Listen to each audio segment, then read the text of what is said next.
আসসালামু আলাইকুম রহমতুল্লাহ বরকাত। সমাজ শেখ শাহজালাল বলতেছি সৌদি আরব তাইফ থেকে।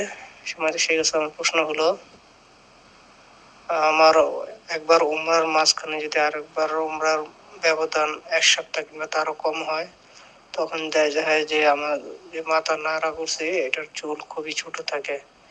তো এরকম ব্যবধান গুলো যদি অনেক ছোট থাকে, তো সেক্ষেত্রে কি আমার পুনরায় আবার উমরা করতে গেলে মাথা নাড়া করতে হবে?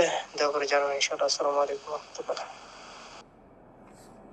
ওয়ালাইকুম আসসালাম রহমতুল্লাহ বরকাতু। আমাদের ভাই যে প্রশ্ন করেছে, আশা করি বুঝতে পেরেছেন যে উনি ঘন ঘন উমরা করতে যাচ্ছেন।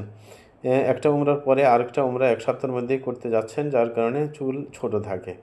এখন তার কথা হচ্ছে যে দ্বিতীয় উমরা করার পর মাথা কি ন্যাড়া করতে হবে? আমরা বলি যে অবশ্যই ন্যাড়া করতে হবে। তবে একটা কথা থেকে যায়, এত ঘন ঘন উমরা করার প্রয়োজন নেই।